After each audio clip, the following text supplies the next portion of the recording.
आप लोग को कोई प्रॉब्लम हो रहा है घर में पढ़े? कोई डाउट हो रहा है? पक्का आगे बढ़े? ठीक है, तो आर्टिकल 19 में पहुंचते हैं।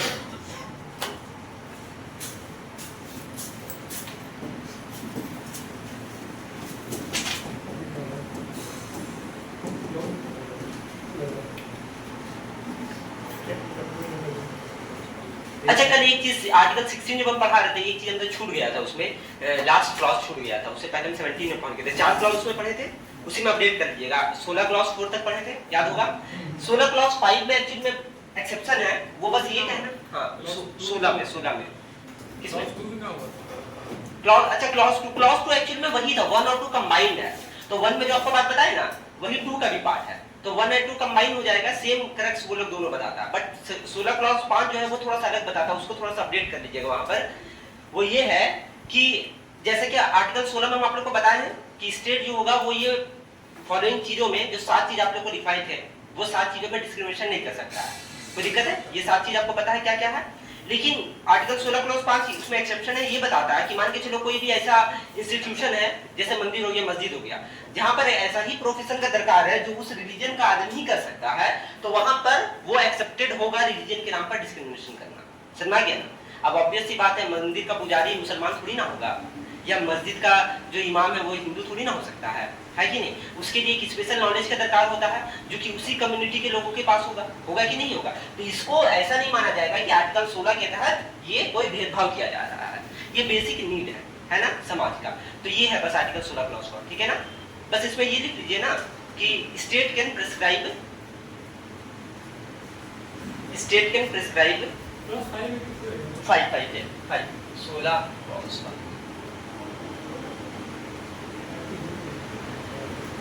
state can prescribe limits limits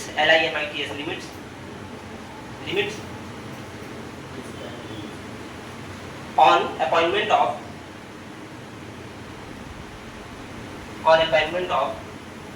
certain religious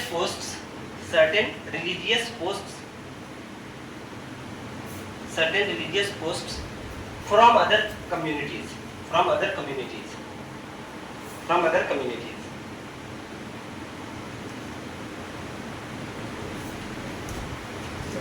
ठीक है, कोई दिक्कत है? इसी में एक और चीज है, वो क्या है कि स्टेट जो है वो प्रिस्क्राइब कर सकती है कुछ क्वालिफिकेशंस को भी।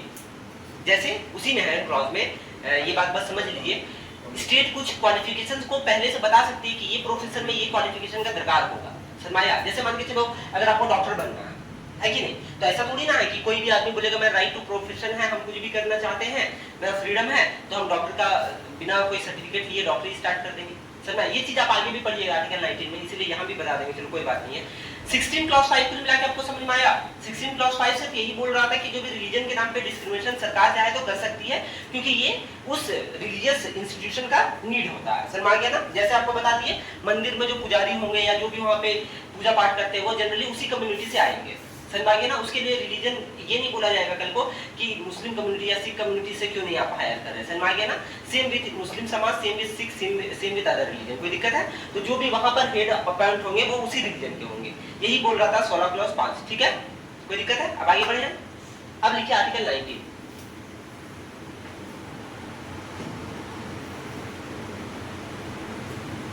आर्टिकल 19 में लिखिए, हमारा आर्टिकल 19 क्या बोलता है? Freedom of speech and expression.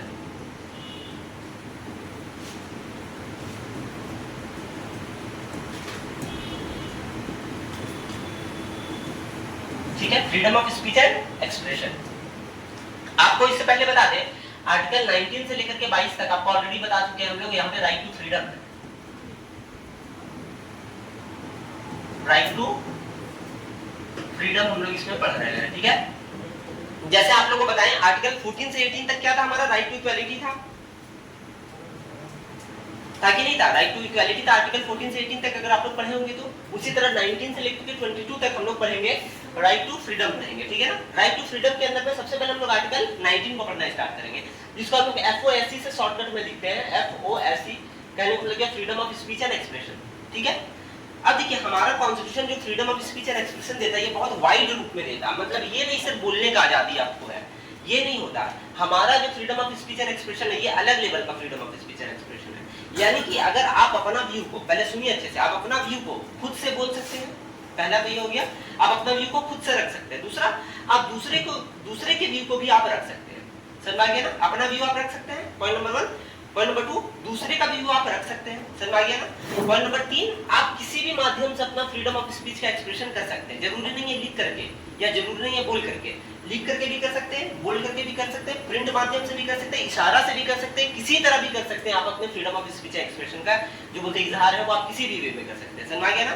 तो हमारा आर्टिकल 19 सिर्फ ये नहीं बोल रहा है कि freedom of speech and expression को आप सिर्फ बोल करके एक्सप्रेस कर सकते हो, हर चीज आप किसी भी वे में कर सकते हो, बोल करके, लिख करके, पढ़ करके, वीडियो बना करके, इंस्टाग्राम पे डाल करके, हर तरह से आप कर सकते हो, समझ आ गया ना। तो wide range of freedom of speech and expression हम लोग को दिया गया है, कोई दिक्कत है, समझ आ गया ना। इसमें और एक और चीज freedom of speech and expression के अंदर में ये भी है कि राइट टू नॉट स्पीक, आप ये चाहें कि अपना freedom of speech and expression को आप नहीं जाहिर करना चाहते, आप शांत रह के भी अगर वो उसको जाहिर करना चाहते हैं तो भी आप उसको कर सकते हैं। जिससे मान के चलो नहीं होता है कि आप गुस्सा है, हम आपसे पूछ रहे हैं, आप बात ही नहीं कर रहे हैं, तो क्या हो गया, ये आप अपना freedom of speech and expression का इजहार कर रहे हैं, गुस्सा का शांत रखें, इस वे में भी आप कर सकते हैं, समझ आया। तो आर्टिकल 19 हम लोग को हर तरह का freedom of speech and expression देता है, सिर्फ ये नहीं कि आप सिर्फ बोल करके करो या लिख करके करो, हर वे में जितना वे में पॉसिबल है अपने इमोशंस को एक्सप्रेस करना, हर इमोशंस का यहाँ पर आप हर वे में कर सकते हो, समझ आ गया ना। तो काफी वाइड रूप में हमारा article 19 freedom of speech and expression को डील करता है। कोई दिक्कत है आप लोग को? लिखिए freedom of speech and expression. उसके बाद लिखिए citizens are granted, citizens are granted freedom to express their opinion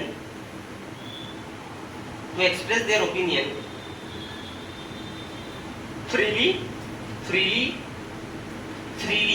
free or ly freely by word of mouth यानी कि बोलकर, कॉमा राइटिंग यानी कि लिखकर, प्रिंटिंग और एनी अदर मोड।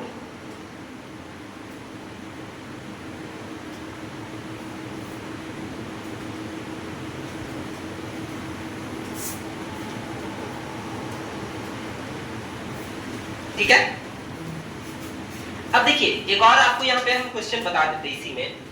जनरली बाकी सारी कंट्रीज में फ्रीडम ऑफ प्रेस की आजादी जो होता है, मीडिया की आजादी जो होता है, उसके लिए एक अधिकार रहता है, समझ गए, अलग आर्टिकल ही रहता है। बट हमारे कॉन्स्टिट्यूशन में ऐसा कोई स्पेशल आर्टिकल नहीं है जो बोलता हो कि फ्रीडम प्रेस का होगा, ऐसा कोई आर्टिकल नहीं है।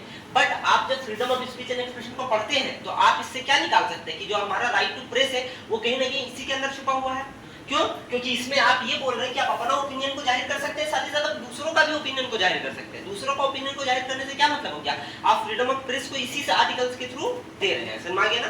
तो अगर हमारे मतलब आपकी कोई एग्जाम में आता है कि फ्रीडम ऑफ प्रेस हमारा किस आर्टिकल से आपको पता चलता है, तो आर्टिकल 19 से आपको पता चलता है कि फ्रीडम ऑफ प्रेस है।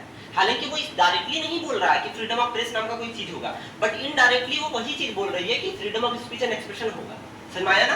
तो इनडायरेक्टली इसी की वजह से आ रहा है कि फ्रीडम ऑफ प्रेस इसी से कहीं ना कहीं निकलता है। अब देखिए इसमें एक स्टोरी आपको बताते हैं हम। क्या हो गया, केरला में एक केस ऐसा हो गया, हम राइट टू साइलेंट वाला जो आपको बात बताया वो यहाँ पर आपको बता रहे हैं।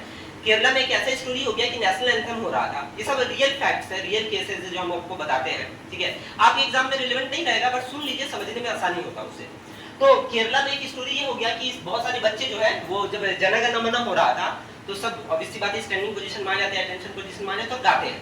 तो एक जेहोवा ट्राइब होता है, ठीक है ना, इनका बिलीफ होता है कि ये जनरली क्या होता है ना, जो भी चीज इनकी मतलब ऐसा होता है कि वो साइलेंट रहना ज्यादा पसंद करते हैं, अपने मतलब बिलीफ को दिखाने के लिए वो जनरली साइलेंट रहना पसंद करते हैं। मतलब समझ में आया, वो जनरली बोल करके किसी भी चीज को जाहिर नहीं करते हैं, ठीक है। तो कोई बच्चा था इस टाइप का, तो वो जन गण मन में क्या हो गया, वो अटेंशन पोजीशन में उसको बोल नहीं रहा था जन गण मन, समझ में गया ना, सिर्फ मन ही मन गा रहा था जैसे बहुत लोग गाते हैं और अटेंशन पोजीशन में थी।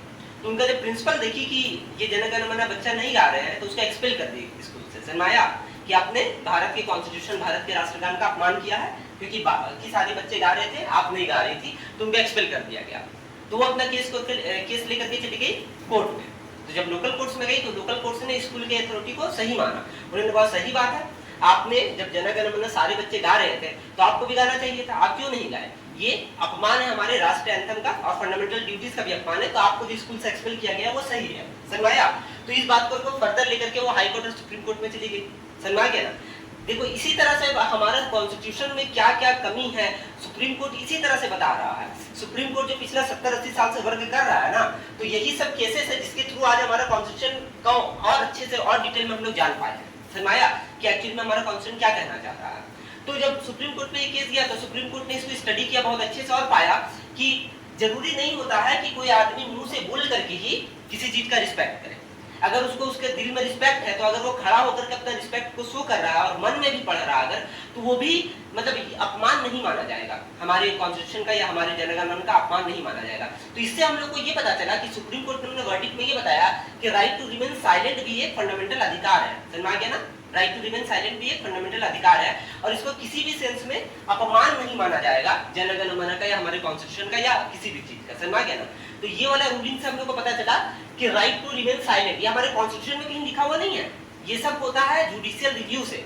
जब सुप्रीम कोर्ट में बहुत सारा केसेस जाती है और सुप्रीम कोर्ट उसको स्टडी करती है तब सुप्रीम कोर्ट बताती है हमारे कॉन्स्टिट्यूशन मेकर्स क्या कहना एक्चुअली में चाह रहे हैं। समझ आया? तो सुप्रीम कोर्ट ने ये पाया कि freedom of speech and expression में राइट टू रिमेन साइलेंट भी इसका एक पार्ट है। कोई दिक्कत है? अब ऐसा डायरेक्टली नहीं लिखा हुआ हमारे कॉन्स्टिट्यूशन में कि राइट टू रिमेन साइलेंट एक फंडामेंटल राइट होगा। ये सारा चीज पता चलता है तब जब कॉन्स्टिट्यूशन को पढ़ा जाता है, हजारों बार पढ़ा जाता है, तो उसके बेसिस पर एक डिसीजन लिया जाता है कि कॉन्स्टिट्यूशन मेकर्स का ये पॉइंट भी कहने का मतलब था। समझ में आया? क्योंकि हमारा कॉन्स्टिट्यूशन जो लिखा हुआ है तो जो लिखे हैं वो लोग किस वे में लिखे हैं वो तो हम लोग को नहीं पता चलेगा, किस टोन में लिखा गया है ये तो हम लोग को नहीं पता चलेगा। तो उनका बातों को अच्छे से समझने के लिए कॉन्स्टिट्यूशन के इंटरप्रिटेशन करना जरूरी है और कॉन्स्टिट्यूशन के इंटरप्रिटेशन हम और आप नहीं कर सकते क्योंकि हम लोगों में उतना क्वालिफिकेशन नहीं है। तो सुप्रीम कोर्ट करती रहती है टाइम टू टाइम, समझ में आ गया? और वो बताती है एक्चुअली में हमारे मेकर्स का क्या सपना था, किस तरह का वो बात यहाँ पे लिखने की कोशिश कर रहे थे। ठीक है? तो ये वाला बात भी क्लियर हो गया। इससे आप लोग को ये साबित हो गया कि राइट टू रिमेन साइलेंट भी आप लोग का एक फंडामेंटल अधिकार है। कोई दिक्कत है? देखिए आगे freedom of speech and expression, ये 19 क्लॉज 1 क्लॉज ए में है। ठीक है ना? अगर आप लोग को लिखना है तो इस तरह से भी लिख सकते हैं। 19 क्लॉज 1 क्लॉज ए हम लोग पढ़ रहे हैं, इसमें हमारा freedom of speech and expression है। समझ गए ना? आर्टिकल 19 के अंदर में क्लॉज 1 के अंदर में, उसके अंदर में क्लॉज ए के अंदर में। नहीं अभी इसके बस यहाँ यही कहता है। ठीक है ना? तो इसमें एक्चुअली में हम लोग freedom of speech and expression को पढ़ते हैं। ठीक है? तो लिखिए freedom of speech and expression covers 3 aspects. और भी है क्लॉजेस क्या? हाँ, फिर बी भी आएगा, फिर सी भी आएगा। Freedom of speech and expression covers 3 aspects, covers 3 aspects. Number 1 to receive information, number 1 receive information, number 2 express information,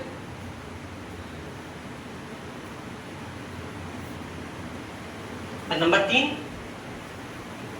keep it at secret. ये तीनों point freedom of speech and expression के अंदर में आता है। कीप इट सीक्रेट मतलब आपकी information मिला, ये भी आपका एक freedom of speech and expression था जिसके थ्रू इंफॉर्मेशन मिला, आप उसको जाहिर कर दिए, वो भी freedom of speech and expression था। आप किसी को नहीं बताए, खुद तक रखे, ये भी आपका freedom of speech and expression है। ना बोलना भी एक तरह का फ्रीडम है। समझ गया ना? जरूरी नहीं है हर बात का आप बोले, ना बोलना भी एक तरह का आपको फ्रीडम दिया गया है।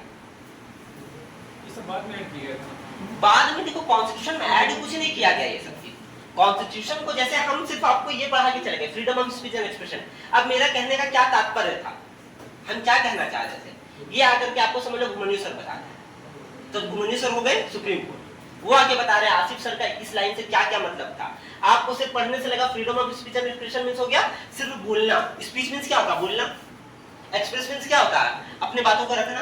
तो इस लाइन से तो यही पता चल रहा बोलना ही सिर्फ आजादी दिया गया होगा कॉन्स्टिट्यूशन में। ये लिखना, पढ़ना, देखना, इशारे में अपने बात को रखना, ये सारा राइट्स कहाँ पता चल रहा है? इससे पता चल रहा है क्या? नहीं। ये सब कैसे पता चलता है? जब सुप्रीम कोर्ट ये लाइन को पढ़ती है, और सुप्रीम कोर्ट सिर्फ इस क्लॉज को नहीं पढ़ी है, सुप्रीम कोर्ट पूरा बैकग्राउंड जान रही है। जो भी वहाँ के जजेस लोग हैं वो पूरा बैकग्राउंड जान रहे हैं कॉन्स्टिट्यूशन किस हिसाब से बना है। कॉन्स्टिट्यूशन का सारा डिबेट्स उनके पास मौजूद है। समझ गया ना? डिबेट्स का डिस्कशन का फाइल्स वहाँ पे रखा हुआ है। तो डिबेट्स को लोग पढ़ते हैं कि जब ये राइट लाया जा रहा था तो कौन से पार्टीज कौन सा काउंटर क्वेश्चन कर रही थी। समझ आया? तो उससे वो लोग एक बेहतर इंफॉर्मेशन में पहुंच सकते हैं कि एक्चुअली में हमारे फ्रीडम फाइटर्स का या हमारे मेकर्स का ये कहने का मतलब था। सनमाया ना। तो इस तरह से हम लोग को पता चलता है कि एक राइट जो है वो कितना बड़ा राइट है। सनमाया कृष्णा, इसको ऐड नहीं किया गया। अगर इस सबको ऐड किया जाता तो कॉन्स्टिट्यूशन में अमेंडमेंट किया जाता, लेकिन यहाँ पे कोई अमेंडमेंट नहीं किया जा रहा कॉन्स्टिट्यूशन का ना। यहाँ पर कॉन्स्टिट्यूशन की बातों को और अच्छे से बताया जा रहा है कि एक्चुअली में इसका मतलब ये था। सनमाया, क्लॉज में एक दो चीज एक्सेप्शन भी आता है और एडिशनल चीज भी आता है। बहुत चीज आ सकता है। जब आप क्लॉज करेंगे तो क्लॉज के अंदर में जैसे ये इस क्लॉज का क्या मतलब, ये आर्टिकल 19 ही हम पढ़ रहे हैं, उसका एक स्पेशल चीज पढ़ रहे हैं, उसके अंदर में एक सब क्लॉज पढ़ रहे हैं। सनमाया, जब 19 क्लॉज 2 पढ़ेंगे तो यानी कि क्या पता चला कि 19 ही पढ़ रहे हैं लेकिन कोई दूसरा पार्ट उसमें पढ़ रहे हैं। सनमाया, इस तरह से होता है, कोई दिक्कत है? ये हो गया, क्या बोलते हैं, कीप सीक्रेट, यहां तक हो गया। उसके बाद देखिए फर्दर, पैराग्राफ चेंज करके लिखिए ना, further right to freedom of speech and expression covers, further freedom of speech and expression covers number 1 right to express one's view, right to express one's view, one's means किसी का, right to express one's view, ONES, one's view, freedom of press, number 2 freedom of press, number 3 right to remain silent, right to remain silent. अच्छा, एक और चीज, जितना भी film वगैरह बनती है, खास करके कोई मतलब समझ लो कोई ऐसा फिल्म बना है, जैसे गांधी जी के ऊपर में भी फिल्म बना हुआ है, आज गांधी जयंती भी है ना। तो जो ये सब मूवीज बनती है, ये किसके तहत आती है, कैसे बन पा रही है? ये भी freedom of speech and expression का तरीका ही है ना। ड्रामा, नाटक, विजुअल इंटरप्रिटेशन, ये सारा freedom of speech and expression ही तो है। कोई दिक्कत है? तो चौथा पॉइंट लिखिए, फिल्म मेकिंग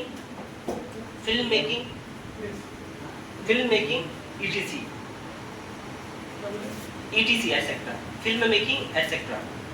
मतलब ये सारा चीज किसके अंदर में आ जाता है? हमारा आर्टिकल 19 के अंदर में आ जाता है। कोई दिक्कत है? तो आर्टिकल 19 काफी वास्ट रूप से हम लोग को फ्रीडम देने का कोशिश करता है, जो आपको लोगों को समझना काफी जरूरी है। सनमाया, जब आप लोग डायरेक्टली बुक से पढ़ते हैं freedom of speech and expression, तो आप जब इसको पढ़िएगा तो इतना डिटेल में नहीं दिया रहेगा कि एक्चुअली में क्या कहना चाह रहा था हमारा कॉन्स्टिट्यूशन। सनमाया, आपको सुन करके या पढ़ करके ऊपर से यही लगेगा कि सिर्फ बोलना ही तो है right to freedom of speech and expression, but ये सिर्फ नहीं है। Freedom of speech and expression का स्कोप काफी ज्यादा वास्ट है। समझ गया ना ये सारा पॉइंट्स? अब लिखिए 19 क्लॉज 2, 19 क्लॉज 2 लिखिए, रिस्ट्रिक्शंस टू FOSE, मतलब freedom of speech and expression, restrictions to FOSE। क्या क्या रिस्ट्रिक्शन कब कब लगाया जा सकता है आपकी फ्रीडम ऑफ। अब एक चीज और याद रखिए, हम आपको पहले भी बता चुके हैं, फिर से रिपीट कर रहे हैं, हमारा कॉन्स्टिट्यूशन बड़ा यूनिक है। एक साइड आपको सारा राइट देती है, दूसरी साइड आपका सारा राइट वापस ले लेती है। ये दोनों चीज आपने देखा है, एक साइड से हम लोग भर भर के राइट दिए हैं और दूसरी साइड उसी राइट को कर्टेन कर दिए हैं। वही बात यहाँ भी होगा, आपको ये सारा राइट तो दिया गया है, बट क्या क्या रिस्ट्रिक्शन है इसमें, कब आपके ये राइट छीन दिया जा सकता है या रोका जा सकता है। नंबर 1 लिखिए, security of state, security of state, security of state.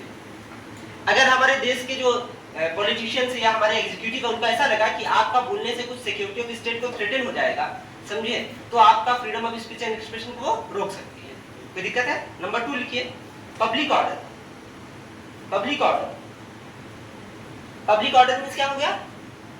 Public order means हो गया, अगर आपके बोलने से ऐसा होता है कि देश में दंगा हो सकता है, वायलेंस हो सकता है, समझ गया ना, देश का कानून व्यवस्था खराब हो सकता है, तो रोका जाएगा। समझ गया? Public order. तीसरा, sovereignty of India, sovereignty of India, ठीक है, सोवरेनिटी ऑफ इंडिया। चौथा लिखिए, friendly relation with other state, friendly relation with other state. And पांचवा लिखिए, डिफेमेशन, डिफेमेशन, DEFA,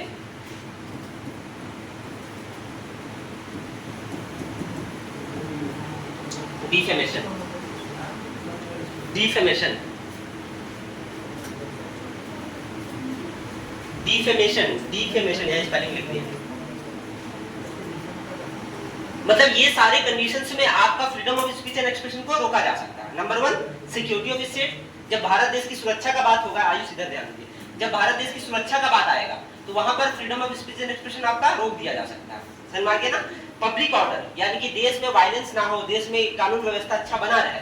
अगर आपके बोलने से आप भड़काऊ बयान मान के चलिए देते हैं, ठीक है ना, आप माइक में चढ़े जाते हैं और बड़ा जोश भाषण देते हैं, जिससे क्या होता है ना, देश का किसी कम्युनिटी का सेंटीमेंट हर्ट हो जाता है और आपके भाषण की वजह से दंगा वंगा हो सकता है। तो पब्लिक ऑर्डर की वजह से आपको freedom of speech and expression को गवर्नमेंट क्या बोलेगी, कर्टेल कर देगी, रोक देगी, समझ में आ गया ना, आपको माइक में चढ़ने से पहले ही अरेस्ट कर देगी, ठीक है। तो पब्लिक ऑर्डर हो गया, सिक्योरिटी ऑफ स्टेट हो गया, सोवरेनिटी ऑफ इंडिया, सोवरेनिटी यानी कि वही हो गया, अगर आपके बोलने से भारत की अखंडता प्रभुता पे खतरा पड़ता है तो अगेन आप पे ये कार्रवाई की जाएगी, आपका freedom of speech and expression को रोका जाएगा। चौथा, अगर मान के चलो friendly relation with other state, मान के चलो हमारे मोदी जी अभी अमेरिका गए हुए हैं और अमेरिका में जाकर के अमेरिका से अच्छा दोस्ती का हाथ बढ़ा रहे हैं और आप यहाँ पर खड़े होकर के बोल रहे हैं अमेरिका तो चोर है, उसके साथ जो भी दोस्ती करेगा देश बर्बाद हो जाएगा, तो नहीं, ऐसा नहीं बोल सकते। हमारे देश का बड़ा नेता गए हैं वहां पर अमेरिका के साथ दोस्ती करने और आप वहां पर इनका नाक कटा रहे हैं, समझ में आया ना, तो आप ऐसा तो नहीं बोल सकते। तो अगर किसी देश के साथ हम लोग को दोस्ती वाला रिश्ता बनाना है तो जब हमारे प्रधानमंत्री या राष्ट्रपति वहां पर गए हैं और आप यहाँ पर मान लीजिए आप कोई ऐसा नेता है जिनका कोई रेलेवेंस है इंडिया में, ऐसे नॉर्मल आदमी तो बोलता ही है, नॉर्मल आदमी बोल रहा तो क्या फर्क पड़ रहा, क्योंकि वो मास मीडिया में नहीं ना जा रहा, लेकिन आपके अगर बोलने से अमेरिका और इंडिया का रिलेशन खराब हो सकता है, आप ऐसे पोस्ट पे हैं कि आपका बोलना मतलब वजनदार कुछ होता है, समझ गया ना, तो ऐसे में आपका freedom of speech and expression को रोक दिया जाएगा। क्यों? क्योंकि हम लोग को फ्रेंडली रिलेशन दूसरे स्टेट के साथ रखना है, कोई दिक्कत है। और पांचवा आपको क्या लिखा है, डिफेमेशन। डिफेमेशन मींस हो गया बेबुनियाद का किसी पे इल्जाम लगाना और उसका इज्जत या कैरेक्टर को खराब करना, इसको डिफेमेशन कहा जाता है, समझ आ गया ना। अब आपका freedom of speech and expression है, इसका मतलब ये नहीं हुआ कि आप कुछ भी किसी के बारे में कभी भी बोल दो विदाउट एनी एविडेंस। अगर आप ऐसा बोलते हो तो आप पे कार्रवाई की जाएगी और फिर आपका फंडामेंटल राइट आर्टिकल 19 का भी ये उल्लंघन माना जाएगा, समझ आ गया ना। तो डिफेमेशन समझ में आ गया, कोई दिक्कत है। ये 5 पॉइंट पे आपको freedom of speech and expression को सरकार रोक सकती है। अब ये अपने आप में क्या बोलते हो, ऐसा पॉइंट्स है जो सरकार कभी भी यूज कर सकती है। देखा जाए तो हम शायद भाषण में कुछ ऐसा ना बोले जिससे मेरा देश का सोवरेनिटी पे खतरा हो या पब्लिक ऑर्डर पे खतरा हो, लेकिन सरकार को हमसे प्रॉब्लम है क्योंकि हम जाते हैं और सरकार के अगेंस्ट में बोलना स्टार्ट कर देते हैं। तो सरकार क्या बोलेगी, आपको आर्टिकल 19 में हमारा एक्सेप्शन लिस्ट है कि आप ऐसा नहीं बोल सकते, आपको हम पकड़ करके जेल में जा रहे हैं। ये कौन डिसाइड करेगा कि हम जो बोलने वाले थे ये सही में पब्लिक ऑर्डर के अगेंस्ट है, ये सब कोर्ट डिसाइड करेगी, है कि नहीं, समझ में आ गया ना। लेकिन सरकार को तो पावर दी गई है, वो रोक सकती है हम लोग को। तो सरकार बहुत बार क्या होता है ना, अननेसेसरी अपना पावर्स का यूज करके जो भी सरकार के अगेंस्ट में बोलती है जनरली, समझ में आ गया ना, उसको अरेस्ट वगैरह कर लेती है। क्यों? क्योंकि सरकार भी बोलती मेरे पास भी तो अधिकार है, समझ में आया। तो एक साइड आपने सारा अधिकार को दिया है और दूसरी साइड से आप सारा अधिकार को खुद से कमजोर कर दे रहे हैं।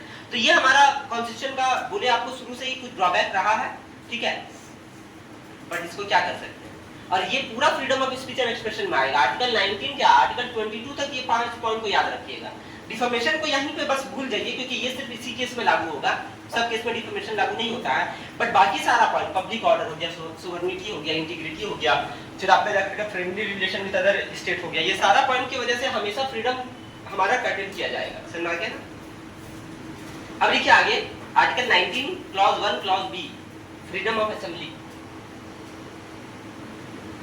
फ्रीडम ऑफ असेंबली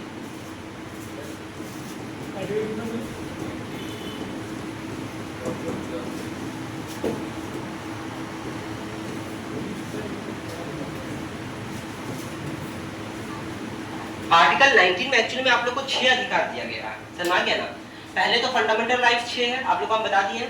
उस फंडामेंटल राइट में राइट टू फ्रीडम जो है आपका आर्टिकल 19 में जो freedom of speech and expression है, इसमें आप लोग को और 6 राइट दिया गया है, मतलब इसके अंदर में 6 राइट फिर से है, समझ आ गया ना। जिसमें से पहला राइट खुद था वो जो आप लोग पढ़े लास्ट में, freedom of speech and expression, समझ आ गया ना। दूसरा राइट आपका हो गया फ्रीडम ऑफ असेंबली, इसी में आर्टिकल 19 में, समझ आ गया ना। आर्टिकल 19 के अंदर में 6 राइट आपको दिया गया फ्रीडम के नाम पे, कोई दिक्कत है। वो पर है यहाँ पर आप फ्रीडम ऑफ असेंबली, नाम से ही पता चल रहा फ्रीडम ऑफ असेंबली, यानी कि असेंबल होने का आप लोग को पूरा अधिकार है। असेंबल होने का मतलब क्या हो गया, जैसे डेमोन्स्ट्रेशन निकालना, धरना निकालना, धरना प्रदर्शन करना, जुलूस निकालना, ये सब आपका पूरा आजादी है, बशर्ते वो वायलेंट नहीं होना चाहिए। कोई दिक्कत है, सिंपल सा है। मतलब असेंबली बनाने का आपको पूरा अधिकार दिया गया है, आपको क्या बोलते हैं धरना प्रदर्शन करना, आपको जुलूस निकालना, सब निकालिए, बशर्ते आपके पास हथियार वगैरह नहीं होना चाहिए। ये नहीं आप तलवार लेकर के निकाल रहे हैं या गन लेकर के निकाल रहे हैं, समझ आ गया ना, ऐसा नहीं करना है, कोई दिक्कत है। ये फिर आपका फ्रीडम ऑफ स्पीच एक्सप्रेशन और फ्रीडम ऑफ असेंबली में नहीं आएगा, कोई दिक्कत है। समझ आ गया ये पॉइंट, लिखिए इसको। Every citizen has the right to assemble peacefully. Every citizen has the right to assemble peacefully. Peacefully word यहाँ पे बहुत इंपॉर्टेंट है, शांति के साथ, peacefully without arms, without arms. हाँ वेपन लेके कैसे, गन लेकर के कैसे आप असेंबल करोगे बताओ। हाँ विदाउट आर्म मींस बिना हथियार के। वेपन मींस ये हो गया, सिर्फ गन वगैरह नहीं, तलवार हो गया, डंडा वगैरह हो गया, ये सब लेकर के भी मत जाओ, है ना, खाली हाथ निहत्था आप जाओ, समझ गया। Every citizen has the right to assemble peacefully without arms हो गया। It includes right to hold public meetings, right to hold public meetings, comma demonstrations, demonstration होता है धरना वगैरह, demonstration etc।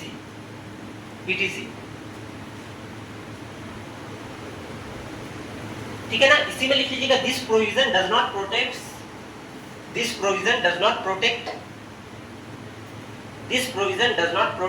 violent protests। violent अगर आप हैं तो ये आपको प्रोटेक्ट नहीं करेगी।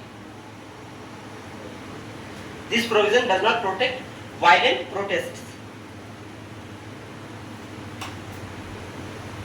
ठीक है ना, उसके बाद लिखिएगा the state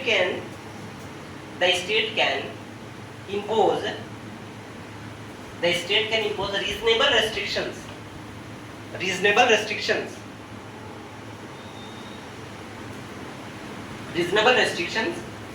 on freedom of assembly, तो रीजनेबल रेस्ट्रिक्शंस सरकार लगा सकती है। और what is this reasonable restriction, ये वही है जो आपको हम 19 क्लॉज 2 में लिखवा चुके हैं, ये वही है रीजनेबल रेस्ट्रिक्शन। यानी कि अगर देश का सोवरेनिटी को बचाना हो गया, इंटीग्रिटी को बचाना हो गया, आपका पब्लिक ऑर्डर को बचाना हो गया, समझना क्या ना, ये सब को बचाना होगा, इसी को रीजनेबल रेस्ट्रिक्शन कहा जाता है। तो बार-बार इस पॉइंट को नहीं लिखाएंगे, जहां पे रीजनेबल रेस्ट्रिक्शन है आप समझ लीजिए 19 क्लॉज 2 में जो लिखे वही है रीजनेबल रेस्ट्रिक्शन। कोई दिक्कत है? रीजनेबल रेस्ट्रिक्शन, अरे रीजनेबल एक तो रीजनेबल होता है सस्ता, है ना, और एक रीजनेबल मींस होता है जायज, ठीक है ना। तो यहाँ पे जायज है रीजनेबल का संदर्भ, ठीक है ना, मतलब जो जायज क्राइटेरियाज होंगी उस पर सरकार चाहे तो नियंत्रण कर सकती है। और ये रीजनेबल रेस्ट्रिक्शन क्या है आपको बता दिए 19 क्लॉज 2 में जो आप लोग लिखे हैं ना, सोवरेनिटी को बचाना है, friendly relation with other state बचाना है, यही सारा है रीजनेबल रेस्ट्रिक्शन। ये सारे चीजों के नाम पर सरकार आपका फ्रीडम ऑफ असेंबली को कर्टेल कर सकती है। कोई दिक्कत है? देखिए आगे 19 clause 1 clause C, freedom of association.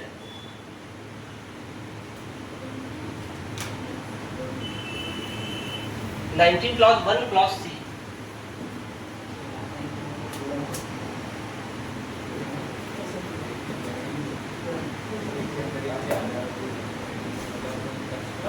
Clause 1 clause C,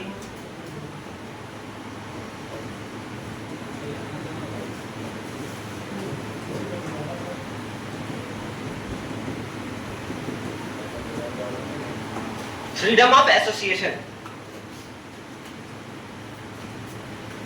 freedom of association, ठीक है। तो फ्रीडम ऑफ एसोसिएशन मींस क्या हो गया, हर समाज के लोगों के पास ये अधिकार दिया गया है कि वो अपना एसोसिएशन बना सकती है। एसोसिएशन मींस क्या होता है, जैसे बैंक एम्प्लॉय का अपना एक एसोसिएशन होता है ना, जैसे रिक्शा वाला का अपना एक एसोसिएशन होता है। एसोसिएशन मींस क्या, झुंड, ताकि जहां पर उनका हित का रक्षा किया जाएगा। वकील लोगों का अपना होता है ना, बिजनेस लोगों का अपना होता है, सबका एक अपना कम्युनिटी बना होता है जो उसके राइट्स को सेफगार्ड करता है। जैसे देखिए डॉक्टर्स का भी एक अपना यूनियन बना हुआ है, अगर एक डॉक्टर पे कुछ होता है तो सारे डॉक्टर सवाल उठाते हैं, है ना। उसी तरह रिक्शा वाले का एक यूनियन होता है, अगर एक रिक्शा वाला को आप टॉर्चर किए, उसको कम भाड़ा दिए, तो सारा रिक्शा वाला आपके अगेंस्ट में हो जाएगा। समझा? तो इस तरह का यूनियन बनाने का भी अधिकार हम लोगों को कौन देता है, हमारा कॉन्स्टिट्यूशन देता है कि हम अपने मर्जी का यूनियन भी बना सकते हैं। स्टूडेंट यूनियन भी होता है कॉलेज में, जब आप लोग हैं तो देखे नहीं, एबीवीपी होगा, एनएसयूआई होगा कि नहीं होगा। तो ये क्या है, ये स्टूडेंट यूनियन है, ताकि अगर स्टूडेंट का हित का बात नहीं होगा तो सबको मिलकर के आवाज उठाएगा, प्रिंसिपल को जाकर के बोलेंगे पंखा लगाइए सर, क्लास में गर्मी लगता है, धरना में बैठ जाइए। समझाया कि नहीं? तो ये क्या होता है, जितना भी एसोसिएशन बनाया जाता है ये आपका हित का रक्षा करती है कि नहीं। तो ये सारा आपका हित का रक्षा करने के लिए बनाया गया है और इसीलिए इसको फ्रीडम ऑफ एसोसिएशन में बोला गया है। ठीक है, व्हाट्सएप ग्रुप भी बनाना इसी में आ जाएगा, क्या सर ग्रुप बनाइए, ठीक है। तो फ्रीडम ऑफ एसोसिएशन समझ में आ गया क्या हो गया आप लोगों का, हर का एक एसोसिएशन होता है, समझ में आ गया ना। स्टूडेंट का अपना होता है, टीचर्स का अपना होता है, बैंक वाले लोग का अपना होता है, समझ में आ गया, जिसमें उसके हित की रक्षा होती है। कोई दिक्कत है तो लिखिए इस पॉइंट में, देखिए all citizens have the right to, अरे पेन तुमसे नहीं समझता रे भाई, कमाल है 10 बार पेन गिरता है। All citizens have the right to All citizens have the right to form associations, comma unions या स्लैश यूनियंस, ठीक है ना? Right to form associations slash unions. It includes the right to form. It includes the right to form political parties. Political parties जो भी बनती है वो भी इसी का एक मतलब वे है, क्योंकि उस पॉलिटिकल पार्टीज में भी जनरली उसी मतलब माइंडसेट को लोग रहते हैं, है ना? अगर एक पॉलिटिकल पार्टी बनी तो जो पॉलिटिकल पार्टी का एजेंडा है जनरली वही माइंडसेट को लोग उस पॉलिटिकल पार्टी में जाते हैं कि नहीं? तो इसीलिए राइट टू फॉर्म एसोसिएशन में आपका पॉलिटिकल पार्टीज भी बनती है, comma companies, comma societies, comma organisations etcetera, comma organisation etcetera.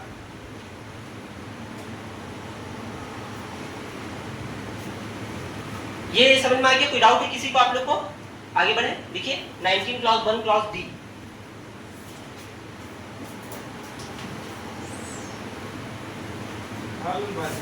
क्या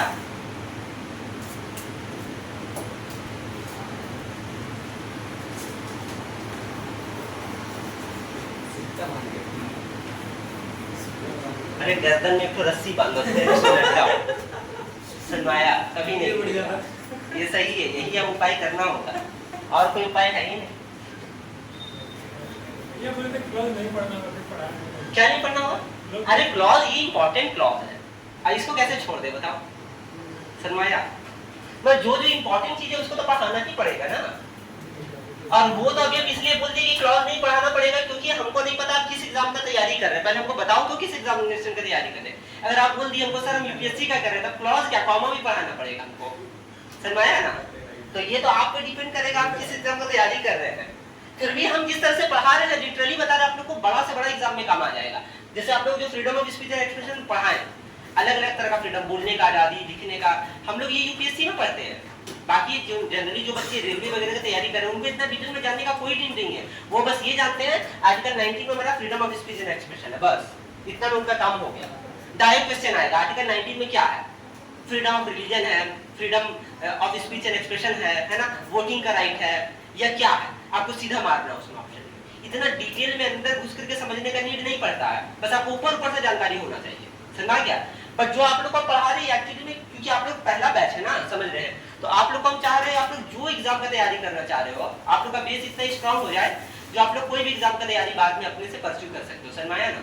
तो इसीलिए हमको आप लोग को पढ़ाने में पूरा डिटेल में हम पढ़ा दे रहे हैं, भविष्य में जो मर्जी को आप लोग उससे कर सकते हो, ठीक है?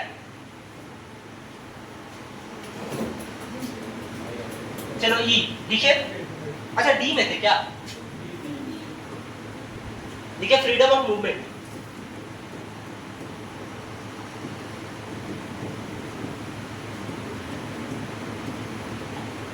फ्रीडम ऑफ मूवमेंट, ठीक है? फ्रीडम ऑफ मूवमेंट मींस क्या हो गया? इंडिया के किसी भी कोने में आपको जाने का आजादी है, पैसा रहना चाहिए, बस पैसा सरकार नहीं देगी, ठीक है? पैसा आपके पास रहना चाहिए, उसके बाद आप इंडिया के किसी भी कोने में जा सकते हो, ठीक है ना? आप कहीं पर भी स्टे कर सकते हो, समझ गए ना? स्टे वाला तो चलो आगे वाला आर्टिकल में बता ही देंगे, फ्रीडम ऑफ रेजिडेंस भी एक है। इसमें आप समझ लीजिए आप इंडिया के किसी भी कोने में जाने का आपको पूरा आजादी है, ठीक है ना? इंडिया के सिर्फ कोने में नहीं, आप इवन विदेश भी जा सकते हो, मतलब इंडिया में मूवमेंट करने का तो आपको आजादी दिया ही है कॉन्स्टिट्यूशन ने, साथ ही साथ आप इंडिया के बाहर भी जा सकते हो और बाहर से आने का भी राइट आपको फ्रीडम ऑफ मूवमेंट के अंदर ही मिलता है, कोई दिक्कत है? तो यानी कि ब्रॉड वे में फ्रीडम ऑफ मूवमेंट को यहाँ पर सरकार या कॉन्स्टिट्यूशन ने आपको दिया है, कोई दिक्कत है? देखिए इस पॉइंट को, अभी इजी आर्टिकल आ रहा है, आर्टिकल 20 से थोड़ा सा कॉम्प्लेक्स होगा। देखिए this freedom grounds every citizen the right to move freely throughout the territory of India,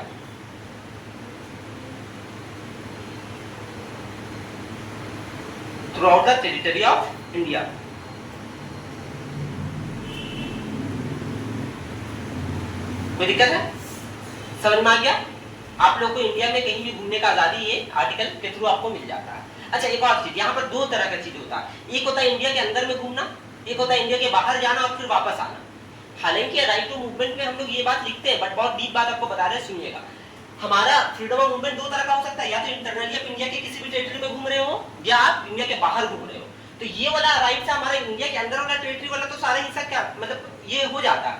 इसमें दूसरा तरह का भी चीज लिखा हुआ है कि freedom to move outside and come back, but वो वाला चीज आर्टिकल 21 के थ्रू मतलब आप लोग को दिया जाता है, ना कि आर्टिकल 19 क्लॉज 1 क्लॉज 3 के थ्रू। समझ में आ गया ना? तो यहाँ पर एक तरह से आप ये बोल सकते हो कि इंटरनली मूवमेंट का पूरा आजादी आपको है, एक्सटर्नल मूवमेंट का भी आपको आजादी दिया गया है, बट वो इससे ज्यादा बेटर कवर होता है आर्टिकल 21 से, राइट टू लाइफ, जिसमें हम लोग पढ़ेंगे, ठीक है ना?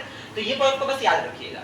समझ में अगेन ये आपके एग्जाम के लिए रिलेवेंट नहीं है, बट आपको जानना जरूरी हो जाएगा, थोड़ा सा डीप में जानिएगा, अच्छा रहेगा। कोई दिक्कत है? अगेन रिपीट कर दे, इंटरनल मूवमेंट इसमें पूरा कवर हो जाता है, एक्सटर्नल मूवमेंट जो होगा वो आपका आर्टिकल 21 के थ्रू कवर होता है। समझ में आ गया? देखिए आगे आर्टिकल 19 क्लॉज 1 क्लॉज ई, क्लॉज ई, हाँ एक और होगा। अच्छा एक और चीज, इसमें एक एक्सेप्शन आइटम भी है, बस दिमाग में रखिएगा कि जैसे आपको मान के चलो कोई ऐसा एरिया है जो गवर्नमेंट को लगती है कि ये काफी ज्यादा यहाँ पे शेड्यूल ट्राइब्स है या शेड्यूल कास्ट है और उनका एक अपना कल्चर है। जैसे मान के चलो कोई फॉरेस्ट है, उस फॉरेस्ट में कुछ शेड्यूल ट्राइब के लोग रहते हैं जो वहां पर किसी पेड़ को बहुत ज्यादा पूजा करते हैं, है ना? तो आप जबरदस्ती ये बोलो कि हमको वहां पर जाना है, तो सरकार आप पे रिस्ट्रिक्शन लगा सकती है ताकि उन लोगों का राइट्स का सेफगार्ड हो सके। समझ में आ गया ना? तो जहां पर ये एक एक्सेप्शनल आइटम है, ऐसे तो इंडिया में कहीं भी मूवमेंट का आजादी आपको दिया गया है, नो डाउट, बट सरकार चाहे तो आपके ऊपर थोड़ा सा रिस्ट्रिक्शन लगा सकती है आपके मूवमेंट पे, दो शर्तों पे। जब एक किसी का कल्चर को या किसी का ट्रेडिशन को बचाना हो, दूसरा अगर आप कुछ ऐसा बीमारी के साथ ग्रसित है जिसमें आप अगर दूसरे के संपर्क में आएंगे तो उनको भी होने का खतरा है। समझ गया? जैसे मान लीजिए ट्यूबरकुलोसिस वगैरह, ये जनरली कंटेजियस डिजीज होता है। अब आप ट्यूबरकुलोसिस है और आप बोल रहे हैं उस जगह में जाएंगे, तो अगर गवर्नमेंट को ऐसा लगे कि आपका जाने से वहां के बहुत सारी लोगों को इन्फेक्शन हो सकता है, उससे अफेक्टेड हो जाएंगे, तो आपका मूवमेंट को उस समय के लिए फिलहाल के लिए रिस्ट्रिक्ट गवर्नमेंट कर सकती है। समझ आ गया? ये एग्जाम के पॉइंट ऑफ व्यू से इंपॉर्टेंट नहीं है, बट नॉलेज के पॉइंट ऑफ व्यू से इंपॉर्टेंट है, तो इसको जानकर रखिए। समझ आ गया ना? तो ये दो ऑब्वियस सी बात है, रीजनेबल रिस्ट्रिक्शन है। रीजनेबल रिस्ट्रिक्शन मींस हो गया जायज रिस्ट्रिक्शन, ये तो होना ही चाहिए, है कि नहीं? तो इसीलिए इसको लगाया गया है। आगे देखिए 19 clause 1 clause E, freedom of residence.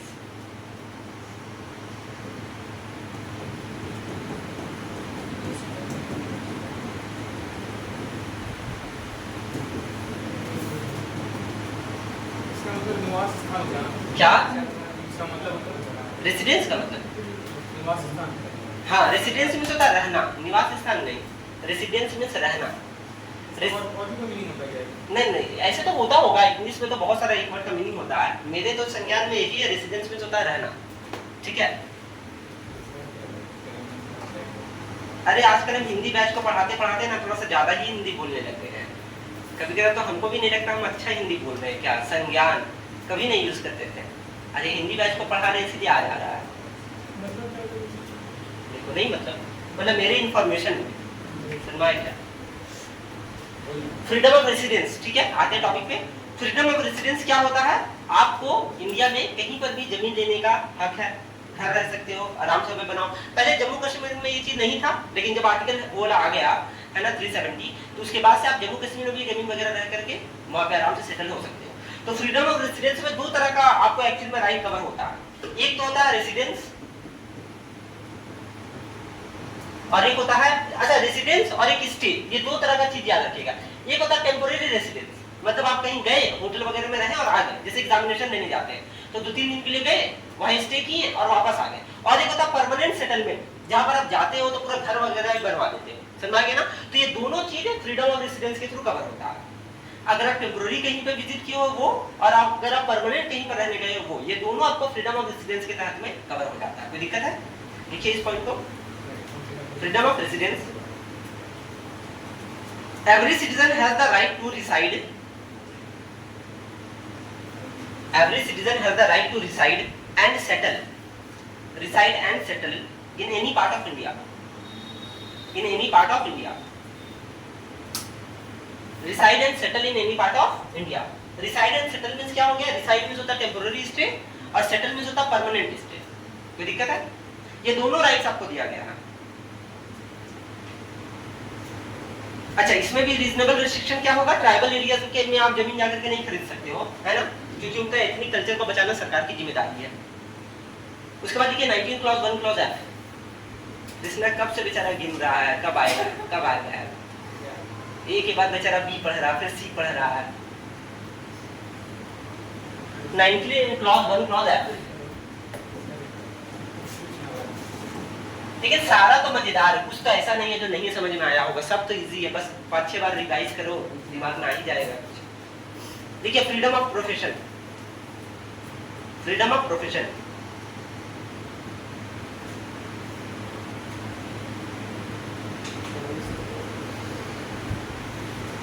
Freedom of profession, ठीक है ना। तो यानी कि प्रोफेशन मींस क्या हो गया, कोई भी कामकाज आपको करना है उसके लिए भी आपको आजादी दी गई है, मतलब आप अपने मनपसंद काम को चुन सकते हैं और आप उस मनपसंद काम को कर भी सकते हैं। लेकिन इसका मतलब ये नहीं हो गया कल आप ये बोले कि 19 क्लॉज 1 क्लॉज F के अंदर हम ड्रग्स बेचेंगे, है कि नहीं, ऐसा थोड़ी ना हो सकता है। आप इमोरल काम नहीं चुन सकते हो, समझ गया ना। आप ये नहीं बोल सकते हो कि सर हम ड्रग्स बेचेंगे, क्या है ना कि 19 क्लॉज 1 क्लॉज F में तो है नहीं प्रोफेशन हम चुन सकते हैं ना, हम गन का व्यापार करेंगे, ऐसा नहीं हो सकता है कि नहीं। इमोरल काम से सरकार हम लोग को रोकती है, ये बता दें इसलिए जरूरी है क्योंकि आप लोग फिर यही सब सवाल आपके दिमाग में आएगा, समझ गया। तो इमोरल काम के लिए सरकार आपको क्या करती है, रोकती है। फ्रीडम ऑफ प्रोफेशन मींस ये हो गया जितना भी अच्छा काम है जो आप करना चाहते हो वो सारा आप प्रैक्टिस करो, जो गैर कानूनी काम है वो आपको ये आर्टिकल 19 क्लॉज 1 क्लॉज F में कवर नहीं होता है। तो पहला हो गया गैर कानूनी काम कवर नहीं होता है, दूसरा एक ऐसा काम जिसके लिए कुछ स्पेशल डिग्री का दरकार होता है वो कवर नहीं होता है, ये दोनों एक्सेप्शनल है। अब मान के चलो जैसे डॉक्टर का केस, हम बोले हमको डॉक्टरी अच्छा लगता है, हम डॉक्टर बनेंगे और हम यूट्यूब में वीडियो देख करके ऑपरेशन कर रहे हैं, तो कैसा होगा ऐसे, लेकिन तो ये थोड़ी ना हो सकता है, समझाया। इसके लिए डिग्री का दरकार है ना, हमको एमबीबीएस करना होगा, हमको सर्जन बनना पड़ेगा, हमको एमएस करना होगा, तब जाकर के हमको एक लाइसेंस मिलेगा, है कि नहीं। जस्ट बिकॉज मेरा प्रोफेशन हमको बोल रहा है कि हमको मन है डॉक्टर बनने का और हम यूट्यूब में देख करके ऑपरेशन कर दे, बेचारा कल्याण हो जाएगा पेशेंट का, तो ये सब हम लोग नहीं कर सकते हैं, समझ गया ना, ये सबको याद रखना है। तो दो चीजों से रोकता है राइट टू प्रोफेशन, पहला इमोरल एक्टिविटी, दूसरा जिस चीजों में डिग्री का दरकार होता है उसमें सरकार बोलेगी आपको कि आपको एक स्पेशल डिग्री का दरकार है इस काम को करने के लिए, तो कल आपको ये नहीं बोलिएगा कि मेरा तो सर राइट टू प्रोफेशन है, सरकार हमको बोल रही है डिग्री लाने के लिए, तो मेरा फंडामेंटल राइट का उल्लंघन हो रहा है, ऐसा नहीं। ये दो एक्सेप्शन आइटम भी है, कोई दिक्कत है, देखिए इस पॉइंट को, फ्रीडम ऑफ प्रोफेशन, ठीक है। देखो all citizens are given, all citizens are given the right to practice any profession, comma occupation, practice any profession, occupation, trade or business of their choice. All citizens are given the right to practice any profession, comma occupation, comma trade और business of their choice. देखो of their choice बड़ा मतलब खराब word है, of their choice से आदमी क्या समझ जाता है मेरा जो मन होगा वो कर सकते हैं, है ना, बट इसमें रेस्ट्रिक्शंस है, ऑफ देयर चॉइस, ठीक है। उसके बाद अगला ही पॉइंट लिखिएगा, the right does not include the right does not include the right to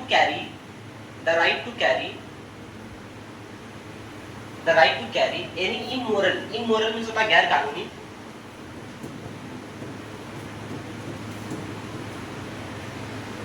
immoral and dangerous profession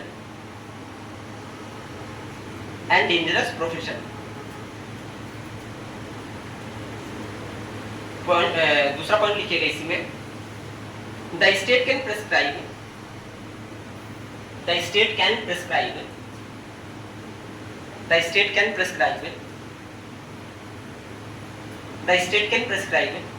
technical or professional qualification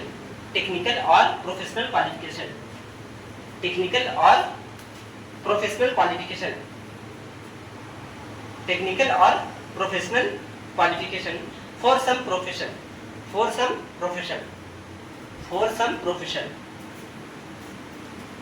ये वर्ड समझ में आ गया ना।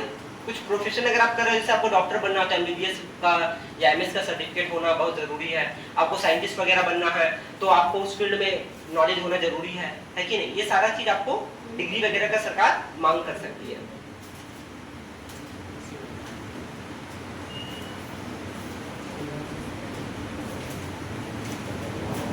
कोई दिक्कत है क्या? करें आर्टिकल 20 भी करवा दे क्या?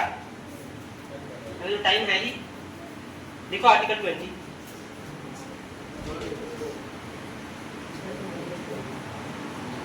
आर्टिकल 19 में आप लोगों को 6 फंडामेंटल राइट्स हम बताएं। कोई किसी को डाउट है तो पूछिए, अभी किसी के दिमाग में कुछ डाउट हो रहा है 2 मिनट एक बार पढ़ना है तो पढ़ लो, फिर आर्टिकल 20 स्टार्ट कर देंगे।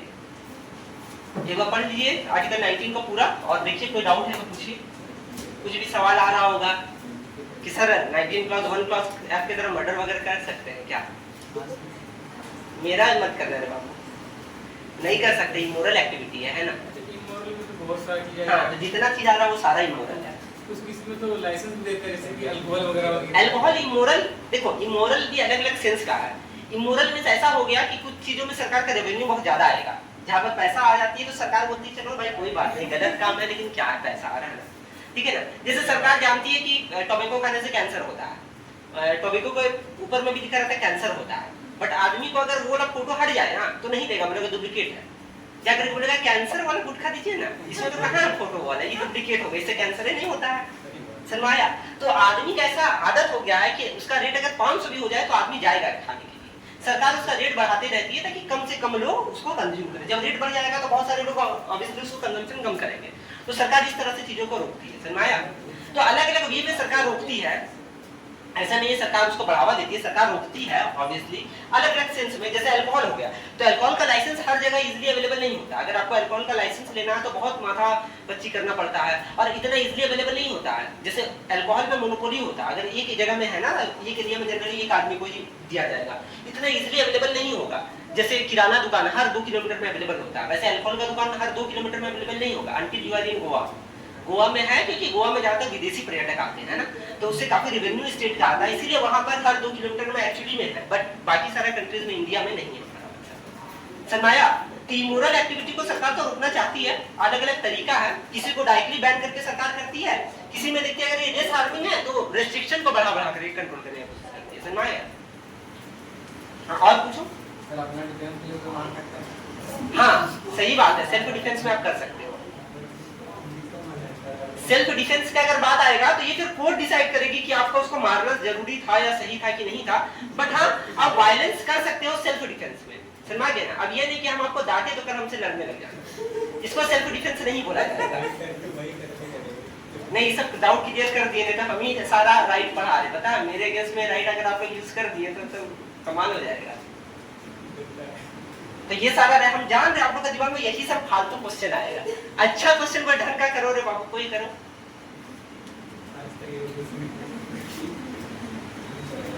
आर्टिकल 20 में बढ़े तब, चलो लिखो आर्टिकल 20।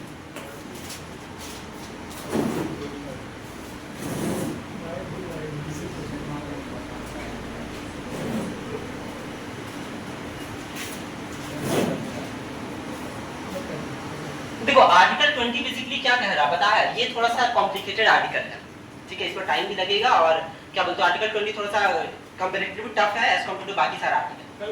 नहीं रहती बताएंगे, ठीक है। आर्टिकल 20 देखते हैं टाइम कैसे है अभी। आर्टिकल 20 एक्चुअली में कन्विक्शन फॉर ऑफेंसेस में हम लोग को बचाने की कोशिश करता है। अब सवाल आता है कन्विक्शन फॉर ऑफेंसेस में क्या हो गया, अगर आपने कोई क्राइम किया तो आप पर किस तरह का मुकदमा चलना चाहिए, ये एक्चुअली आर्टिकल 20 आप लोगों को बताने की कोशिश करेगा, ठीक है ना। लेकिन अब आप लोगों को सवाल आएगा कि सर जब हम कोई गुनाह किए हैं तो क्या दरकार है उनको इतना अधिकार देने का।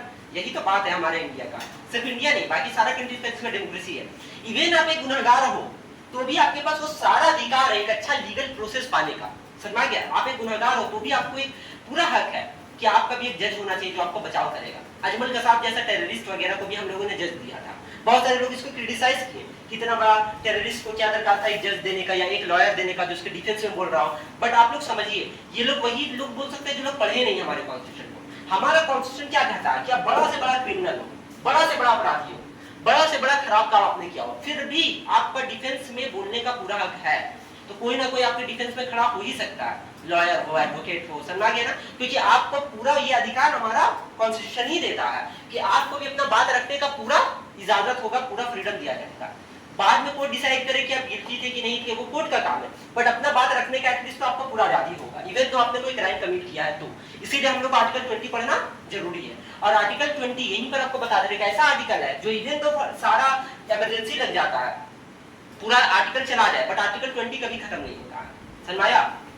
यानी कि कहने का मतलब ये जब देश में नेशनल इमरजेंसी लग जाएगा तो आर्टिकल 14 खत्म हो जाएगा, उस समय में 15 भी खत्म हो जाएगा, 16 भी खत्म हो जाएगा, 17 भी खत्म, 18 भी खत्म, 19 का कुछ पार्ट खत्म हो जाता है, वो भी हम आपको बाद में बताएंगे, लेकिन 20 कभी खत्म नहीं होता।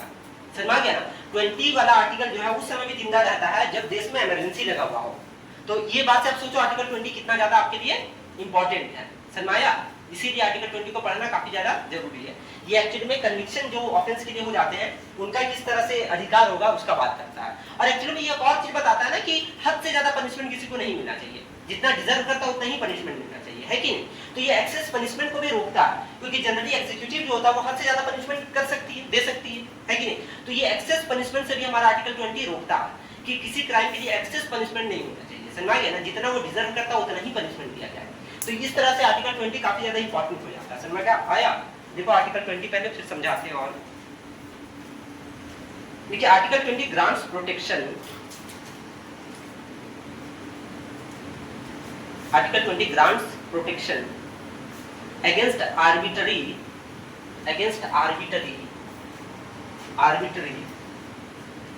मींस हो गया ARBITAR, ठीक है? Arbitrary and excessive punishment to an accused person, excessive punishment to an accused person means होता है जिसपे कुछ ये लगा हुआ, accused, ACCUSED, आरोपी, accused means होता है आरोपी, ठीक है?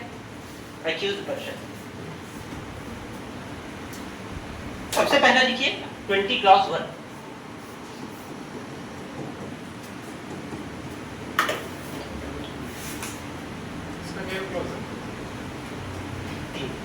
तीनों जानना जरूरी है। एक तो बता देते हैं आज, बाकी दो तो कल बताएंगे। देखिए protection from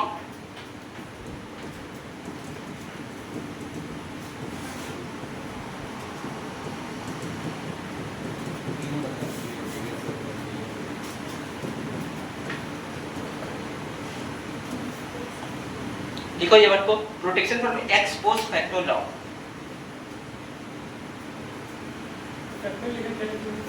facto FACTO actually में French word, ex post facto law.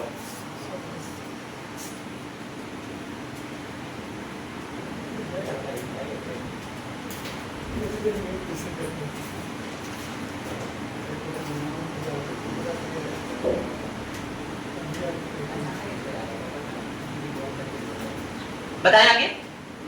तो कोई हमको बताओ पहले, कोई अगर पढ़े हैं तो एक्स पोस्ट फैक्टो लॉ क्या होता है?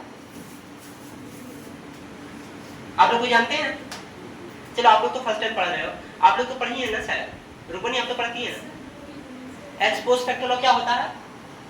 देखो लॉ जनरली जो लेजिस्लेटिव बनाती है वो जनरली दो टाइप का हो सकता है। पहले तो ये जानो, एक होता है प्रोग्रेसिव लॉ, एक होता है रेट्रोस्पेक्टिव लॉ। समझे? हाँ बताओ तो क्या बताएं थोड़ा सा। जब हम बोल रहे हैं तो प्लीज मत बोला करो सब बीच में, ठीक है ना? मैं हम खत्म हो जाए फिर बोलना आप लोग। तो लॉ दो टाइप का होता है, यहाँ पर सुनो आप लोग अपना गप में लग जाते हो। लॉ दो टाइप का होता है, पहला होता है एक रेट्रोस्पेक्टिव होता है और एक प्रोग्रेसिव होता है। दोनों में क्या अंतर है? रेट्रोस्पेक्टिव लॉ जो होता है वो पुराने समय से भी स्टार्ट हो सकता है। फॉर एग्जांपल देखो हम आपको बताते हैं ऐसे, मान के चलो आज कोई लॉ बन रहा है, आज सब कानून ये बना दिए कि मान के चलो जो बच्चा एब्सेंट करेगा उसको 1000 रुपया फाइन देना पड़ेगा, मान लो, ठीक है ना? जो बच्चा एक दिन एब्सेंट किया वो 1000 रुपया फाइन देगा। ये हम लॉ बना दिए, कोई दिक्कत है? अभी से बना दिए। अब क्या हो गया बेचारा कृष्णा जो है, मान लेते हैं आज आए, ठीक है, और हम इनको बोले कि आज ही से ये नियम लागू हो गया, या अच्छा ज्यादा इसको ऐसा बोलते हैं कल से ये नियम, मतलब आज तुम लोग आए, आज हम आप लोग को बोल रहे हैं कल से हम ये नियम बना दिए थे कृष्णा, कल आप नहीं आए तो आपको बता रहे हैं कि जो भी नागा करेगा उसको 1000 रुपये का फाइन देना पड़ेगा। अब आज आप आए हो, आपको ये नियम के बारे में पता नहीं था, हम आपको बोलेंगे लाइए 1000 रुपया, ठीक है? सुनो ना क्या, तो आपसे मांगेंगे लाइए 1000 रुपया, आप उनको पैसा दे देंगे। तो यहाँ पर क्या हो गया, हम कोई नियम बनाए हैं अभी, लेकिन इसको पास्ट में आपका गलती पे जाकर के थोप करके आपसे उस समय का भी फाइन ले ले रहे हैं। समझाया? ये नियम आज बना है ना? तो प्रोग्रेसिव जो लॉ होता है इसका मतलब होता है ये आज के बाद से लागू हो जाएगा। रेट्रोस्पेक्टिव मींस होता है ये नियम भले आज बना लेकिन इसको किसी भी डेट से हम लागू कर सकते हैं, मेरा मन। समझाया? तो अगर हम ऐसा बोल दे आज एक नियम बनाए हैं कि आज से जो बच्चे नागा करें उनको 1000 रुपया फाइन देना पड़ेगा, बट हम ये बोल दे जो लड़का 15 अगस्त से भी नागा किया होगा मुझसे भी पैसा देंगे, ये वाला नियम 15 अगस्त से इफेक्ट में आएगा। तो उस हिसाब से समझो आप लोग जो भी नागा किए होंगे सब हमको 1000 रुपया देंगे। तो इसको कहते हैं रेट्रोस्पेक्टिव लॉ। क्या बोलते हैं? रेट्रोस्पेक्टिव लॉ, यानी कि आज बना है बट इसको इंप्लीमेंट पहले देर से भी किया जा सकता है। और एक होता है प्रोग्रेसिव लॉ, यानी कि आज बना है तो आज से ये लागू हो जाएगा आगे। कोई दिक्कत है? तो प्रोग्रेसिव लॉ समझ में आ गया, रेट्रोस्पेक्टिव समझ में आ गया। एक ऐसा लॉ जो बैक डेट से स्टार्ट हो सकता है, भले बना आज है लेकिन बैक डेट से लागू हो सकता है, उसको रेट्रोस्पेक्टिव लॉ कहते हैं। एक लॉ जो बना आज है और आइंदा से लागू होगा, उसको क्या बोलेंगे? Progressive law. तो लॉ दो टाइप का होता है, पहले तो डाउट क्लियर हो गया, प्रोग्रेसिव लॉ होता है और एक रेट्रोस्पेक्टिव लॉ होता है। क्रिमिनल केसेस, देखो अब एक और चीज याद रखो, केसेस भी दो टाइप का होता है, क्रिमिनल और सिविल। कोई भी आदमी जब क्राइम करता है तो जनरली दो टाइप का क्राइम होता है, एक क्रिमिनल नेचर का होता है, एक सिविल नेचर का होता है। सिविल नेचर का केसेस में जनरली लड़ाई झगड़ा नहीं होता है, समझ में आ गया ना, थोड़ा छोटा मोटा डिस्प्यूट वगैरह हो गया, वो सिविल नेचर में आएगा। क्रिमिनल नेचर में आ जाएगा जहां पर आप किसी को जान से मारने का धमकी दे रहे हो, आप मर्डर कर रहे हो, लाठी वगैरह दे रहे हो, तो क्रिमिनल नेचर का जितना भी केसेस होता है उसमें आप किसी को हार्म कर रहे हो। सिविल नेचर में से टैक्स का चोरी आपने कर लिया, समझ में आ गया, ये सब सिविल नेचर का क्राइम हो गया। कोई दिक्कत है? यहाँ पे आपने किसी को जान से मतलब मारने गए, जान का कोई मतलब ये नहीं था, प्रॉब्लम नहीं था, तो ये सिविल नेचर का होता है। जैसे टैक्स का चोरी वगैरह सिविल नेचर का क्राइम हो गया, किसी को मर्डर वगैरह धमकी देना ये क्रिमिनल नेचर का क्राइम हो गया। तो क्राइम दो तरह का होता है, तो हमारा लेजिस्लेचर ये दोनों तरह का लॉ, मतलब दोनों तरह का में क्या बोलते हैं, लॉ बना सकती है कि नहीं? क्रिमिनल नेचर में भी बना सकती है और सिविल नेचर में भी बना सकती है, ठीक है, समझो। अब जब हमारा लेजिस्लेचर लॉ बनाती है तो लेजिस्लेचर ये दोनों तरह का भी लॉ बना सकती है, एक रेट्रोस्पेक्टिव और एक प्रोग्रेसिव। पहले तो हमारा लेजिस्लेचर दोनों तरह का लॉ बना सकती है, क्रिमिनल नेचर पे भी बना सकती है और सिविल नेचर भी बना सकती है। क्रिमिनल नेचर वो नेचर होता है जिसमें मर्डर वगैरह इंक्लूड होता है, सिविल नेचर ऐसा होता है जो जनरली में जान का खतरा को छोड़ करके जितना भी केसेस होता है। कोई दिक्कत है? अब हमारा लेजिस्लेचर जो लॉ बना रही है वो दो टाइप का हो सकता है, एक रेट्रोस्पेक्टिव जो पीछे से एक्टिव हो सकती है और एक प्रोग्रेसिव जो फ्यूचर से लागू हो सकती है, दो तरह का। अब समझो एक्स पोस्ट फैक्टो लॉ का मतलब क्या हो गया कि आपने कोई क्राइम आज किया है, आज आपने कोई क्राइम किया, बट आपको पास्ट के मतलब आज आपने कोई क्राइम किया है और कोई लॉ आज बना है, ठीक है ना, और आपको आज के हिसाब से पनिशमेंट दिया जाएगा, तो ये प्रोग्रेसिव हो जाएगा। लेकिन आज आपने क्राइम किया है, ठीक है ना, लेकिन लॉ कोई बना है, मान के चलो 20 दिन बाद लॉ बन रहा और आपको पनिशमेंट 20 दिन बाद जो लॉ बन रहा उसके हिसाब से दिया जा रहा, तो ये तो रेट्रोस्पेक्टिव भी हो जाएगा। मतलब आपने जिस समय में क्राइम किया आपको पनिशमेंट उस समय के रूल के हिसाब से मिलना चाहिए। बात मेरा कहने का ये है, आप जो हमारा कॉन्स्टिट्यूशन ये बोलता है कि जब किसी क्रिमिनल ने कोई क्राइम किया है तो उसको उस समय के कानून के तहत सजा मिलनी चाहिए, और अगर उस समय में उस चीज के लिए कोई भी सजा नहीं है तो कोई सजा नहीं मिलेगा। समझ में आया? ये भी बोलते हैं हमारा कॉन्स्टिट्यूशन। यानी कि कहने का मतलब हो गया, अगर आप मान के चलो चोरी किए हो और आज के दिन में भारत के कॉन्स्टिट्यूशन में लिखा ही हुआ नहीं है कि चोरी करने का सजा ये होना चाहिए, तो आपका चोरी करना भी कोई बात नहीं है, छोड़ देगी, क्योंकि कोई कानून में लिखा ही हुआ नहीं है कि इसको सजा क्या देना। समझ गया ना? तो अगर आपने कोई क्राइम किया तो सबसे पहले नंबर बात वो कानून के नजर में गलत होना चाहिए। अगर कानून ने उस चीज को गलत अभी तक बोला ही नहीं है, उस क्राइम को जो आपने किया है, तो वो आपको पनिशमेंट नहीं दे सकती, पहला। दूसरा, जितना भी नियम बनेगा क्रिमिनल केसेस में वो रेट्रोस्पेक्टिव नेचर का नहीं बन सकता, यही कहता है एक्स पोस्ट फैक्टो लॉ। समझ गया? मतलब जितना भी क्रिमिनल केसेस में, सिविल केसेस हम नहीं बात कर रहे हैं, सिविल केसेस में बन सकता है, सिविल केसेस में रेट्रोस्पेक्टिव लॉ बन सकता है, क्रिमिनल केसेस में रेट्रोस्पेक्टिव लॉ नहीं बन सकता है, ये बोलता है एक्स पोस्ट फैक्टो लॉ। एक और चीज समझिए, इसको एक केस स्टडी से Kedarnath versus state of West Bengal, ठीक है, Kedarnath versus state of West Bengal, ये समझ लीजिए 1957 की स्टोरी है। 1957 में केदारनाथ जो हमारे व्यक्ति है उन्होंने कुछ क्राइम किया, कोई क्राइम किया, तो उनको 1957 में क्राइम किया, ठीक है ना, तो कोर्ट ने कुछ सजा उनको दिया, उनको कोई भी पनिशमेंट नहीं दिया, मान के चलो 5 लाख रुपया फाइन और 2 साल का जेल, ये सजा हमारे केदारनाथ जी को मिला उस समय में 1957 में। बट अब क्या हो गया, 1959 में एक नया नियम आ गया, नया लॉ आ गया, जिसमें ये फाइन का अमाउंट को दोगुना कर दिया गया, 10 लाख, सेम क्राइम के लिए, मे भी कोई सेम क्राइम किया, वही सेम क्राइम के लिए पहले पनिशमेंट ये था, अब पनिशमेंट ये आ गया, और 5 साल की जगह, सॉरी 2 साल का सजा की जगह 4 साल का सजा हो गया आज के लॉ के हिसाब से। समझ आया? पहले फिर से समझो, एक कोई क्राइम है जो केदारनाथ जी कर रहे हैं 1957 में, 1957 में उस क्राइम का क्या सजा है, 5 लाख रुपया जुर्माना और 2 साल का सजा। लेकिन 1959 में 2 साल बाद ये वाला बदल जाता है, सरकार बदल दी इस नियम को और बोल दी अब से जो ये क्राइम करेगा उसको 10 लाख का जुर्माना होगा और 4 साल का सजा होगा। कोर्ट में केस चलता रहा, जब इनका नंबर आया तो 1960 में इनका नंबर आया, उनको गिल्टी पाया गया, क्या पाया गया, गिल्टी पाया गया, दोषी पाया गया, तो कोर्ट ने इन पे ये वाला लगा दिया, 10 लाख रुपए जुर्माना और 4 साल की सजा।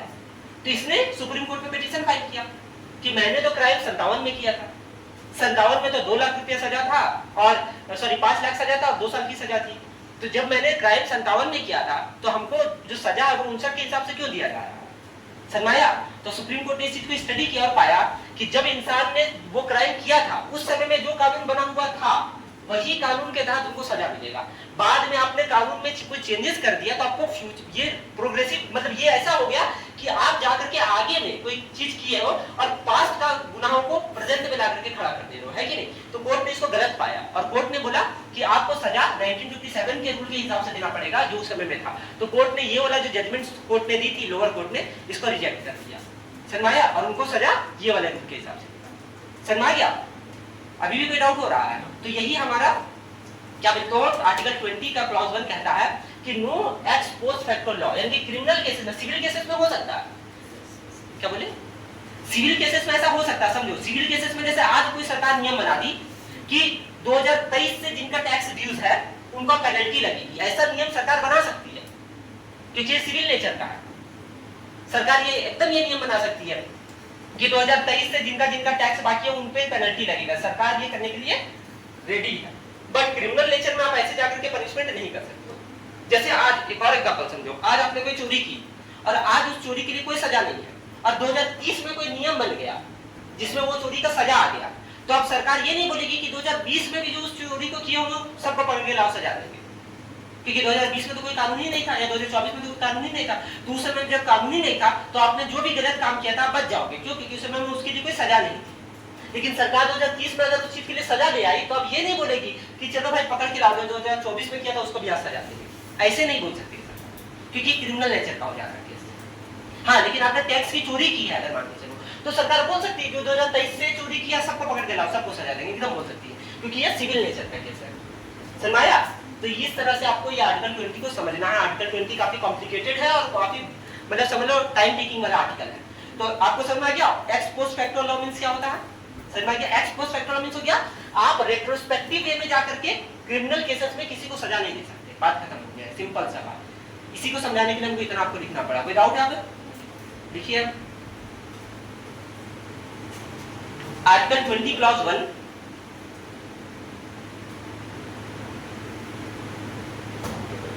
20 क्लॉज 1 बोले तो ये ऐसा, ठीक है ना, ब्रैकेट में clause 1 states protection from ex post facto law. Ex post facto law, और what is ex post facto law? उसी में एक एरो देकर के लिख लीजिए। एक्स पोस्ट लॉ क्या होता है? एक रेट्रोस्पेक्टिव लॉ होता है। And x post facto law is a retrospective law. Retrospective law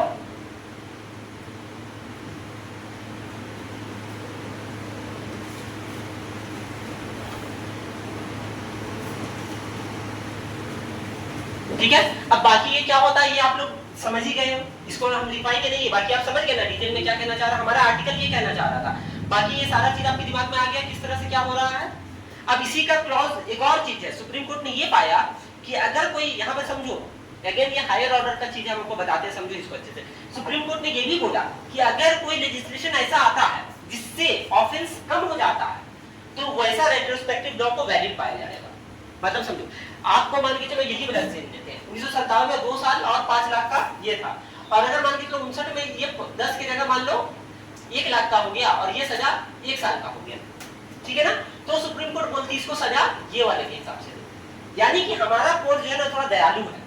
अगर आपका सजा बढ़ जाता है रेट्रोस्पेक्टिव लॉ की वजह से तो वो एप्लीकेबल आप पे नहीं होगा, लेकिन अगर आपका सजा घट जाता है तो वो एप्लीकेबल हो जाएगा। समझ में आया? कोई दिक्कत है? पास्ट में जो सजा दे चुका है उसको तो उसको कैसे घटाएगा? अरे कोर्ट कुछ भी कर सकती है, समझ में आया ना? कोर्ट बिल्कुल ये कर सकती है। अगर वो आदमी जाकर के सुप्रीम कोर्ट में जाकर के अपना बात को उठाए, आवाज उठाए तो एकदम कर सकती है। सुप्रीम कोर्ट में डायरेक्टली अपना फंडामेंटल राइट के लिए जा सकते हो। अब वो 2 लाख जमा 5 लाख जमा किया तब 4 लाख वापस मांगिए। हाँ वो हो जाएगा, एकदम हो जाएगा। और ये तब भी लागू होता है मान लीजिए कभी इसको सजा नहीं मिला है। इंडिया में तुम क्राइम करो 10 साल तो साबित करने में निकल जाता है, तब तक हो जाएगा। समझ गया ना? 10 साल तक तो तुमको साबित करने में लग जाएगा कि तुम सही था कि गलत था, उसके बाद पता चलेगा 5 साल का सजा। फिर तुम बोलोगे यार 10 साल तो हम इसी तरह गुजार दिए, इससे अच्छा 5 साल का सजा ही दे देते, 5 साल मेरा लाइफ का बच जाता, है कि नहीं? तो इंडिया में ऐसा ही होता है, काफी लंबा चलता है कोई भी प्रोसीजर। ये पॉइंट समझ में आया आपको? मतलब अगर कोई रेट्रोस्पेक्टिव लॉ से किसी इंसान को घाटा हो जा रहा है, मतलब पहले बेचारा का सजा ये था, बढ़ गया सजा, तो ये एप्लीकेबल नहीं होगा। क्रिमिनल केसेस में भी ये एप्लीकेबल नहीं होगा। लेकिन अगर कोई रेट्रोस्पेक्टिव लॉ की वजह से क्या बोलते हो सजा उसका कम हो जा रहा है तो वो क्रिमिनल केस में भी मतलब सुप्रीम कोर्ट बोलती है एक्सेप्टेबल होगा, क्योंकि सुप्रीम कोर्ट थोड़ा सा दरियादिली दिखाती है। देखो जेल का काम ये नहीं होता है कि इंसान को सजा देना, ठीक है ना। जब आप लोग अच्छे से तैयारी करेंगे तो आप लोगों को पता चलेगा jail is not where people go सजा काटने के लिए, jail is where people go अच्छा बनने के लिए। समझ गया? जेल आपको को जरूरी इसलिए हो जाता है जो लोग क्राइम करते हैं उनको, ताकि वहां पर वो जा करके एक अच्छा नागरिक बन के निकले। समझ गया? जेल का काम होता है एक अच्छा नागरिक बना करके आपको बाहर निकालना। जेल का काम ये नहीं होता कि आपको पनिशमेंट देना। समझ आया? तो इसीलिए हमारा सुप्रीम कोर्ट इतना दरियादिली दिखाती है जब भी ऐसा चीज होता है। ठीक है, अब आगे इसी का कल 20 क्लॉज 2 पढ़ेंगे, यहाँ तक पढ़ जाइएगा। क्या कल इकोनॉमिक्स है? क्वालिटी ही ले लेते हैं हम लोग, बोलते हैं अभी ठीक चल रहा है, 20 खत्म कर देते हैं, उसके बाद फिर इकोनॉमिक्स में आएंगे। फ्लो टूट जाएगा, फिर आप लोगों को भी समझ में नहीं आएगा बाद में। तो उसमें टूटेगा फिर देखिए। नहीं, उसमें तो नया चैप्टर शायद है ना, उसमें क्या था? एक्सेप्शनल इसी में आएगा।